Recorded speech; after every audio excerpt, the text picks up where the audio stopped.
It's a nut job. All right, so let's start off today's video where we left off last time. We had this one fired up. We got it running. Need to tweak the timing a little bit. One of the carburetors leak a little.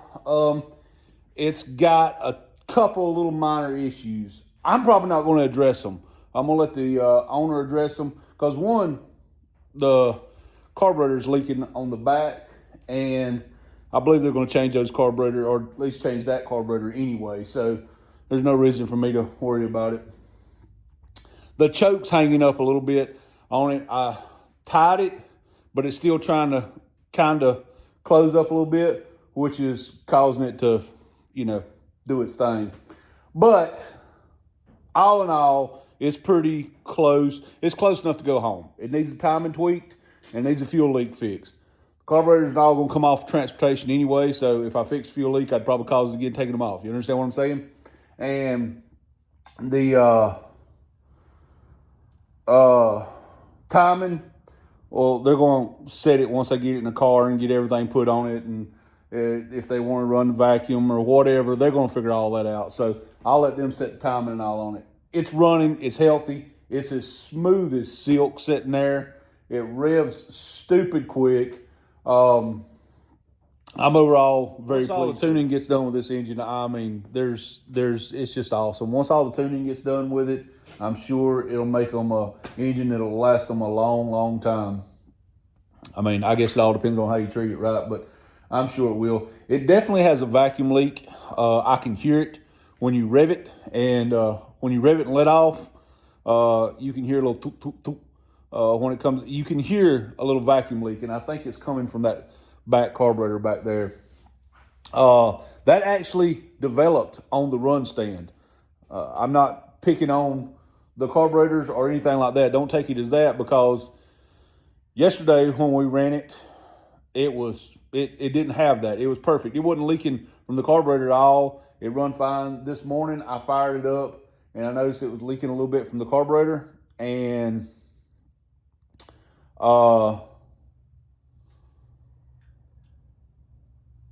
you could hear a little bit of a vacuum leak.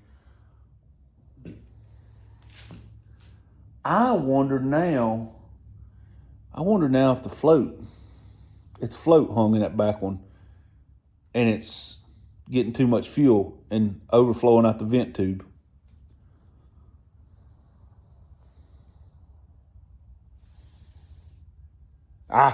Like I said, they're replacing that carburetor, so I'm not too much worried about it right now.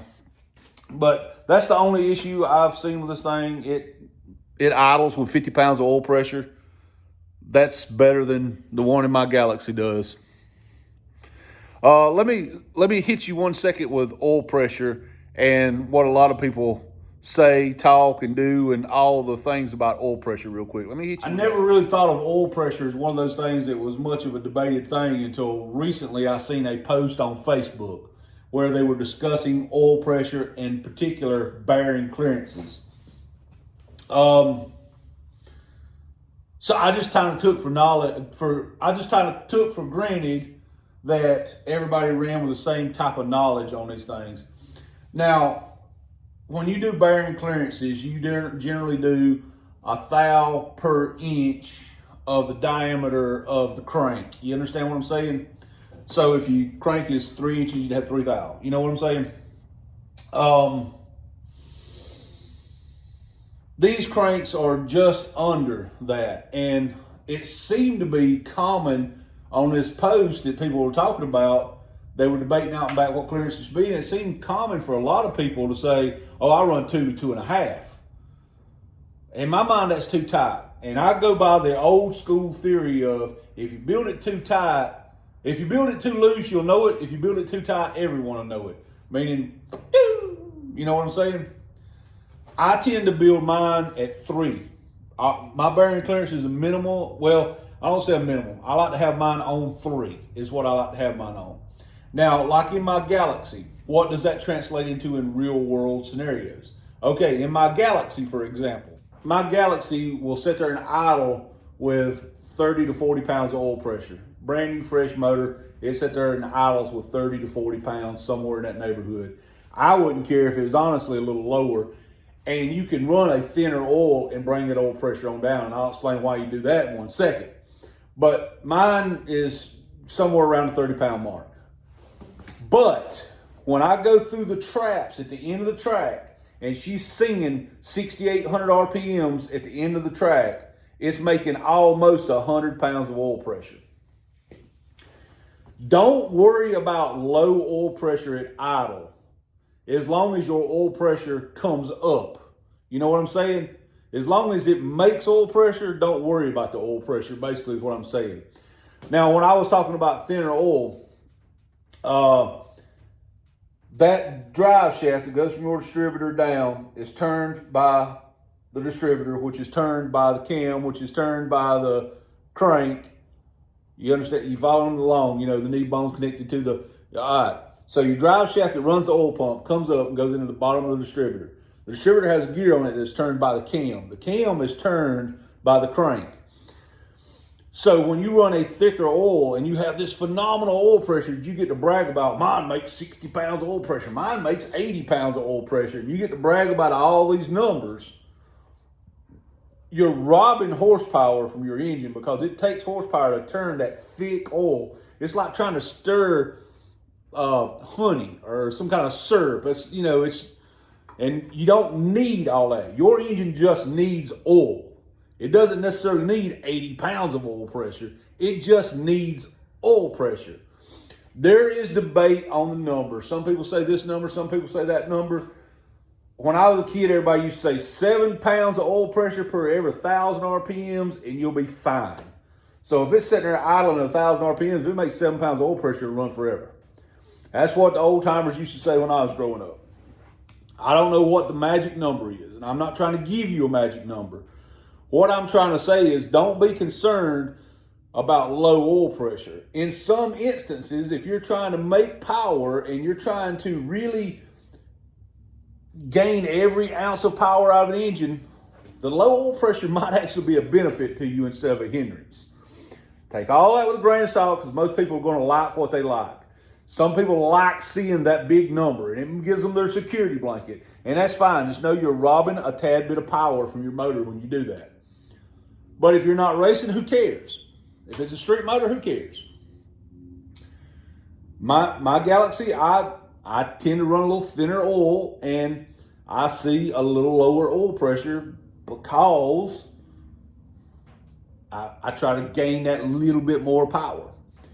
Take it for a grain of salt. Do what you want to do, but that's just my little heel on oil pressure for a moment. Don't freak out over it. As long as it's got it, you're good to go. You know what I'm saying? As long as you got it, you got it. Don't freak out. The only time you should freak out is if you're driving down the road and your car has had 50 pounds of oil pressure forever. You've had it for years and it's always had 50 pounds of oil pressure, and all of a sudden you get in and it's got 10. Maybe you should be a little concerned then about why it dropped so much all of a sudden. But as far as what an engine needs to survive, you don't need that much. I like a little bit. I don't like a lot. Like I could put, say, 2050 in my Galaxy out there and it would probably make 80 pounds at idle.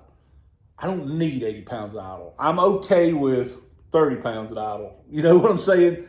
Now, a lot of people there's one guy I race with, he puts thin oil in his, and he says he's okay with 10 or 15 pounds at idle. That's all he needs. But when he revs it, the oil pressure needle will almost match the tack. He just, so all up to you. I just wanted to give you an information to don't freak out over oil pressure. Let's move on and let's get the next one on. For the record, if you ever have to do this, with a tunnel ram, you take the hat off, the top half off.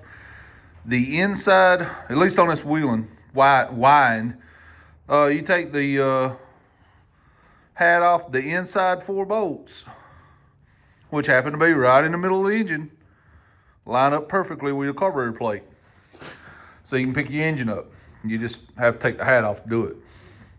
But it works. There we go. There we go. Sitting on its transport feet. Turn around back on it, right in front of the refrigerator. In front of the refrigerator because, well, it is a tasty morsel, right? Now we got to get the second FE on the run stand. Get it fired up real quick. Play with it for just a minute so we can then get that Pontiac motor on there. And we'll have 3 engines done and out of here. That's a lot for space. You know what I mean? All right, so the next engine we're going to put on the run stand and run is this one. My mixed up, or my FE that Ford never built, or whatever you want to call it. This was about seeing what I could build on a very low budget, and there's not very much money in this engine at all. Matter of fact, the crank is where money is invested. Now forgive me, I don't remember all the specs. I have them written down. I will try to go dig through my paperwork and find the specs so that we can talk more in depth about it later in the video. But the basic gist of this is I had a bunch of parts laying around. These are stock heads, stock 4-barrel intake, stock water pump, stock valve covers. These are all basically just takeoff parts because I buy a lot of FEs just for parts motors, to get blocks, to get cranks, things of that nature. And this was kind of leftover parts that was laying around. So we have an S intake on it. A lot of people claim they're better than others. I've never seen any proof to it, but this is an S intake.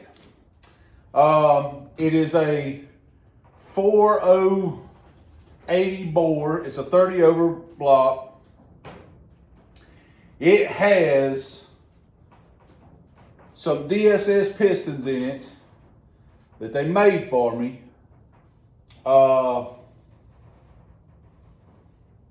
And I don't remember, we made some pistons with a different pin height. Just to move them a little bit, and I'll explain why in a second. At the time I built this, now this motor's been hanging around a year, maybe 2 years now, and I hadn't done anything with it. I just had other stuff going on, so I didn't fool with it anymore. At the time I put this together is all I can talk about. At the time I put this together, I paid just under $500 for these pistons. To have them made. They're nothing special, but I needed to adjust the wrist pin height some to get the compression height a little different on them. And they are 4-valve relief pistons. The reason I had to do that is because the crank is where the mojo is in this one. So several years ago, I had the opportunity, I was called and said, listen, we got a bunch of FE cranks over here. You want them, come get them. I asked no questions, I went and got them. In that stack, naturally, there was about a dozen 360 cranks. And I didn't really have any use for 360 cranks. So I gave some away. Honestly, I scrapped a few. Some of them were real rusty. So I just scrapped a few of them. I took one of them and had an offset grind done. If you're not familiar with offset grind, basically they weld on the crank and they regrind it to change the stroke just a hair. Now, we didn't change the stroke much. I don't remember exactly what the stroke is now. Again, that's one of those things I gotta look and see what's written down. We didn't change it much. If you do the math, this engine comes out to 380 cubic inches. So you can either call it a stroked 360 or a de-stroked 390, however you want to look at it. I guess either way would be correct. I have no idea how this would run. This is one of those things that it was just a crapshoot to see what it would do. Maybe we stumble upon something great, Maybe it runs like a stock 360. I don't know. We don't know yet. And there is a mystery cam in this engine too. When we went and picked up them cranks, there was some cams in a box on a shelf. Paperwork long gone. I took this cam down to our buddy Daniel Powell down there at Powell Machine. You've seen him on YouTube. He has a cam doctor, and he put it on there. And this cam is very, very, very, very close. I mean, right on top of the cam that the factory 428 Cobra Jet engines ran. What does that translate into this? I don't know. It was free. It was a free cam, so we're using it. You know what I mean? With all that being said, I have somewhere around 500 new pistons. I don't really remember what I paid to have the crank done. And I have about $100 in some gaskets. And the rest of the stuff is stuff I had laying around here. So somewhere around $1,000, we have a FE motor here that may be insanely rowdy. And it may be something that you would put in a mud truck. It may be a low torque pulling motor. I don't know what it's going to be. But I do know this, we're going to find out together what it sounds like. So now I'm going to throw a flex plate or a flywheel or whatever I have laying close by on the back of it so that we can rotate it with a starter. Hopefully our starter lasts.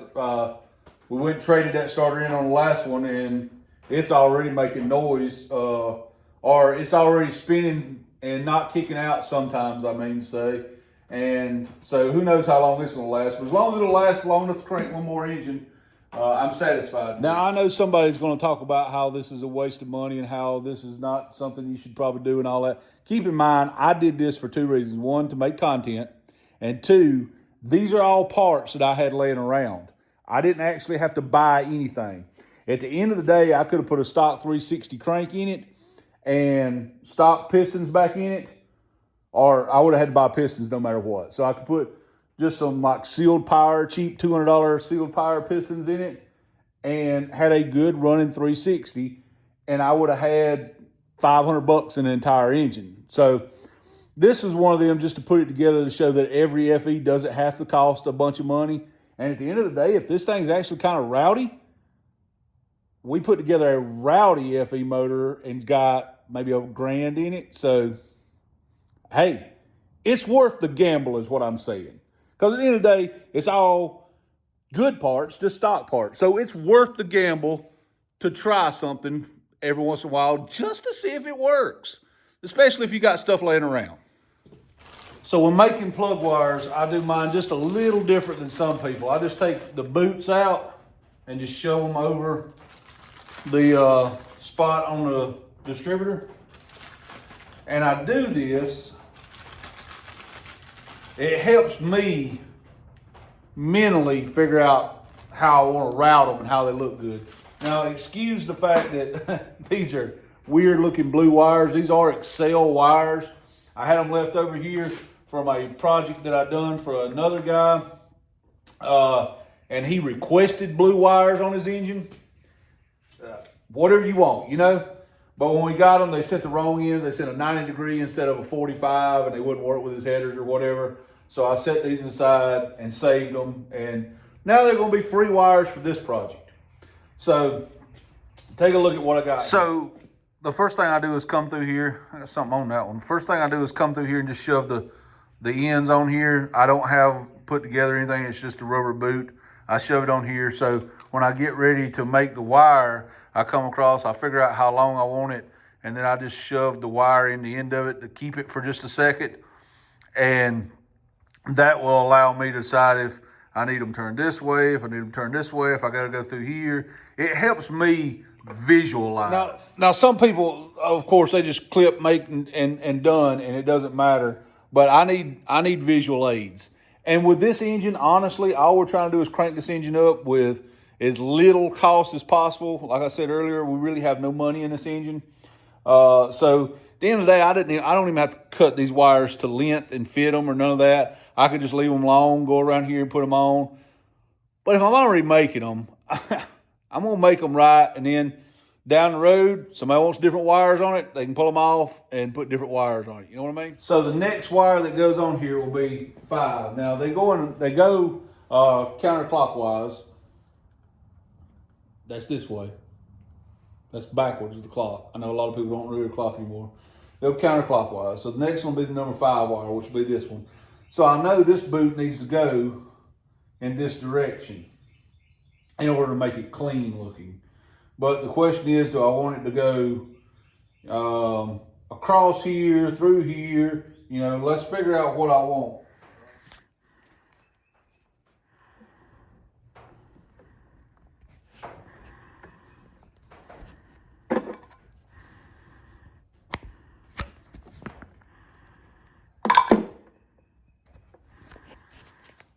Sorry about that.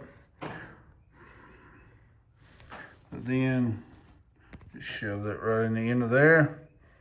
That gives me an idea of routing. Now I'm gonna cut all these a little shorter, or most of them a little shorter when I actually make them. But this gives me an idea of how I want to route them and how I want, you know, a nice 4 this way and a nice 4 this way. Unfortunately, with the fire order, there's not a whole lot I can do. These two right here are laid on top of each other. I can't make nice lines this way and this way. And the same thing with these two. They're laid right on top of each other. With cut to fit plug wires and making your own plug wires, it's really your imagination is the only limitation. You can make anything you want at that point. So keep that in mind when you're doing these. You can route them straight across the top of the valve cover and make them as short as you possibly can or whatever. The one thing that you need to keep in mind that is easy to forget, make them a little long. Don't make them so they like a banjo string and doing, doing, doing good and taut. Because if you have to tweak the timing a little bit, you can't, your wires have you locked down. You know what I mean? Keep that in mind. All right, everybody don't have to make them the same way I do. They make special pliers to do this with that will make your life so much easier. I don't have a pair of them because I'm cheap. So you cut the wire back to expose this core right here. Maybe you can see that, to expose that core. Then what I do is take the little piece, fold that core over so it's inside of it, and then I just have a regular pair of pliers that I use. Nothing special. Now, these do take more time because you kind of have to eat around a little bit. But I'll work my way from on one side, then I'll go over and work on the other side and out and back.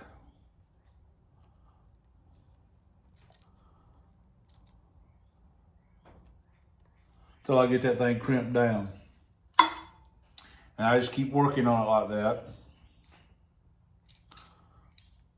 At the end of the day, as long as it's solid, won't come off, it's making contact with that core,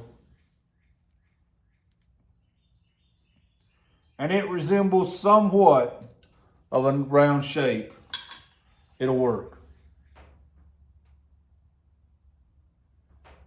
That's all you need. Then this is the important part, because it won't work without it. It will work, but you will work yourself to death. Get you some of this dialect, some of the stuff right here. Put you a little dab on the inside of the boot. I squirt a little up so it's on the end of the tube, and just put the tube in the end of the boot like that, and just get a little in the end of the boot. And then put a little dab of D, little dab on the end of this booger right here. You know, you got to lube it up first. You know what I'm saying? Then you get her started in the hole and just give her a little shove. Take a look, make sure you point it in the right direction. Wipe off the excess if you have any. Connect said wire. There we go. Cut, crimp, repeat. Cut, crimp, repeat. And remember to grease. Oh, and by the way, before anybody asks, before anybody makes a statement that isn't true, I want to be perfectly clear when I said these were free plug wires. Two things. One, I said that I had bought them for someone else, for a project for someone else who had requested blue wires. These had the wrong boots on them, so we had to order another set. So I just had these and they were free. I did not charge the customer for a set of wires that I didn't use. I did not do that. I don't do stuff like that. You only pay for what is actually there. So I actually did pay for these wires. What I meant by free wires was these were thrown in a drawer in the bottom of my toolbox and have been there for a year, just collecting dust and not being used for anything. So while I say free, yes, I did technically pay for them, but I paid for them a year ago. That money has already, that's already gone. That's just laid on the shelf. Just like everything else, when I say I had it for free, I had a block laying around, heads laying around, so it was a free engine. At one point in time, yes, I did pay for that block, and at one point in time, yes, I did pay for those heads. This was just stuff that was laying around the shop and has been here for a long time. When I say I don't have any money in this engine, what I mean is I didn't spend any money to put this engine together like it is now. These were all parts that were laying here.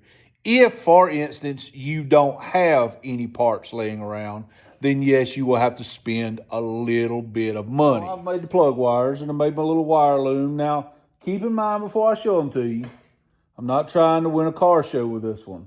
I put kind of minimum effort into it. Matter of fact, I would say, if I didn't tell you, you would think Papa Smurf's cousin Wu-Tang Smurf built these in some kind of little Smurf sweatshop somewhere. But there we go. We have some nice set of blue Excel wires all loomed up, run to the front of the engine. I kind of like running my wires when I make them toward the front. I used to run them across the top here because from a distance it kind of looks better. But honestly, taking valve covers on and off, this right here is a lifesaver. Being in front of it, you don't ever have to think about it. Nothing's over the top of the valve cover. So it just seems to fit better. So there they are. Wu-Tang Smurf Sweatshop made a set of Excel wires that perfectly fit this particular engine. All I've got left to do is put a fitting in for the oil pressure sender, hook the ground cable up, put a carburetor on, and put my Dale headers on, and we are ready to see if this thing will go pucka pucka pucka. Boom. Something like that. I found this set of chrome valve covers I had laid on the shelf that have not made it to my wall yet. So I figured, chrome makes them run better, so I'll just go ahead and stick these chrome valve covers on here to fire the engine up because it'll run better that way. Chrome gets you home. Chrome helps. They will be going back up on the wall, but in the meantime, we're gonna take these stock ones off and put these on just because it brings great satisfaction to me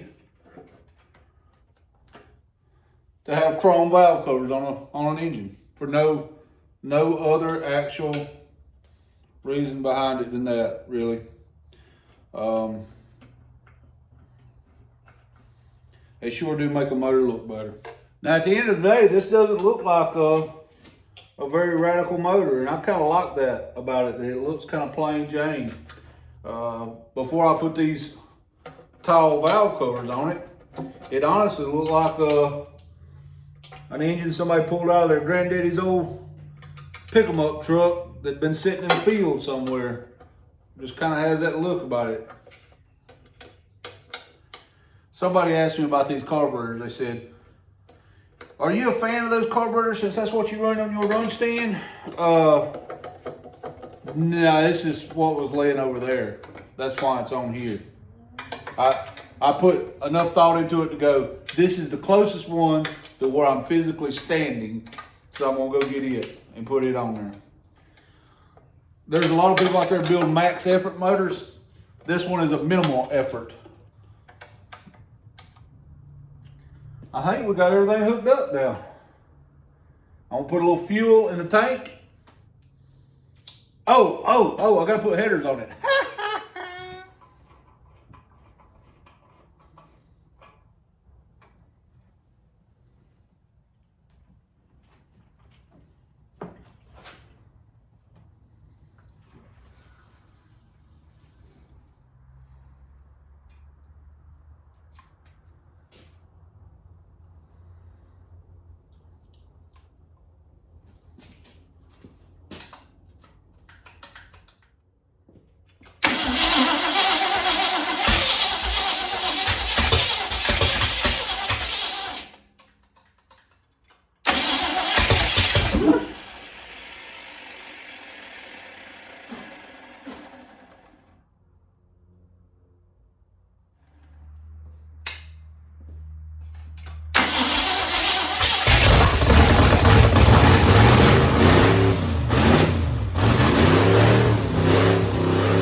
All right, we have 2 down now. That one was a little smoky, but I'm gonna explain a few things why. One, that motor has been sitting. I built that motor out of junk parts, or spare parts. I shouldn't call them junk parts. I built that motor out of spare parts laying around here well over a year ago. And I sprayed a little stuff in the cylinders just to keep them from rusting up. So a lot of the smoky stuff you see is that stuff burning off. Also, when you see little pops of fire like that, the timing's off. That's what that's all about. The timing just isn't right. I was monkeying with the timing a little bit, but this distributor, it's my fault. It's my fault. Where that plug is sitting on that distributor for the wiring to go into the front of it, I set the coil right down there in front of it, so it's over and it's up against the coil. So it needs timing tweaked a little bit, but I can't move it anymore. Basically, is what I'm saying. So a few little tweaks, but hey, you bump the switch and it cranks right back up. Check it out. All right, let's do that again.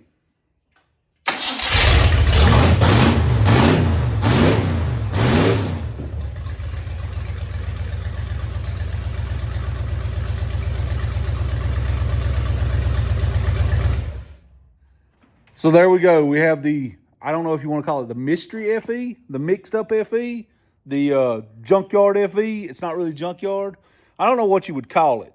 The oddball FE, whatever you want to call it. There it is. She runs. She doesn't sound bad at all and has a little throaty to it. Now, I'm leaking fluids from all kind of places here that I see.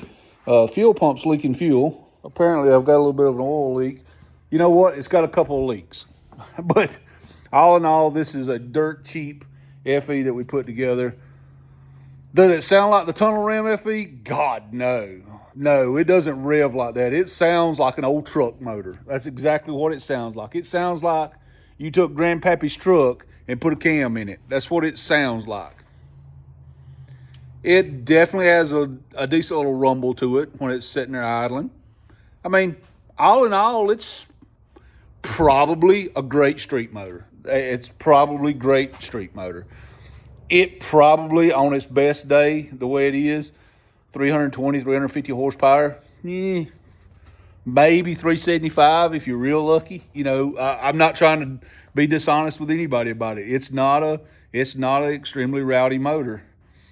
But if you got a vehicle that doesn't have an engine and you need to get from A to B, this is a cheap engine to have to do that with, isn't it? So this motor is kind of earmarked for a project that you'll see down the road somewhere. But it's alive, it runs.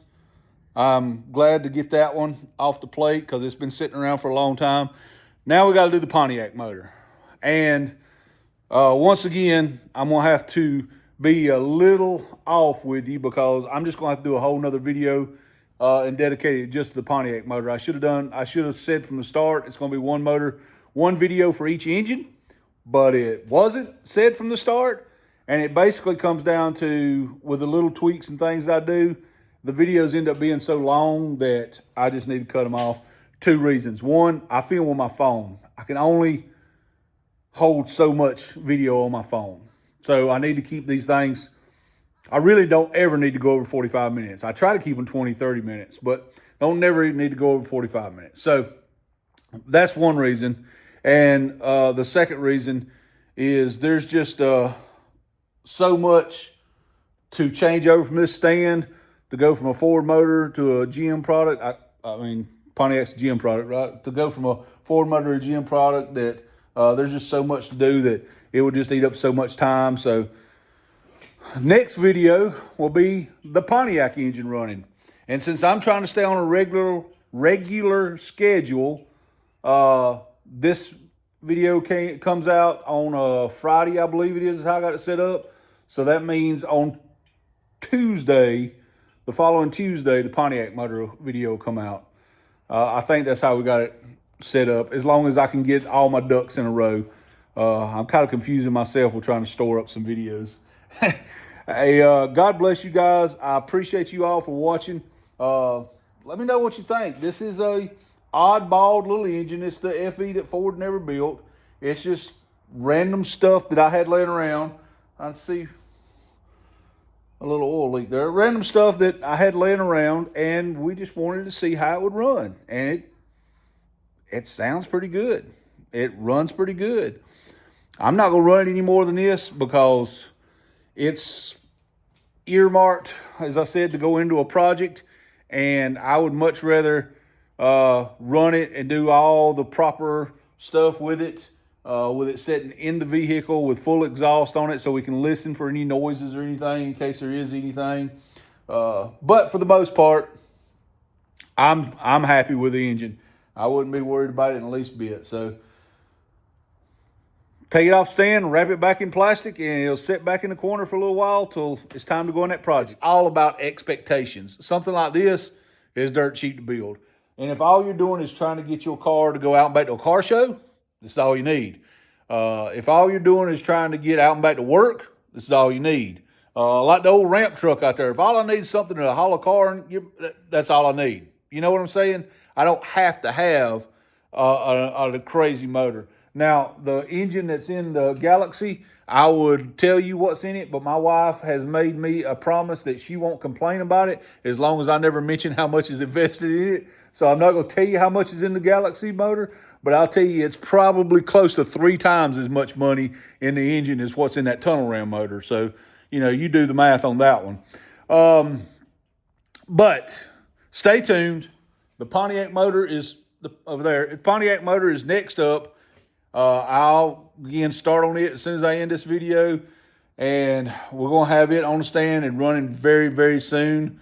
Thank you guys for watching. I can't tell you enough how thankful I am for each and every one of you. God bless you. I hope the Lord blesses you more today than he did yesterday. To him be the glory. Guys, please remember to like, share, and comment. Please share these videos so we can grow and, possibly pay for some of the stuff I'm hemorrhaging money on. We'll see you guys on the next one.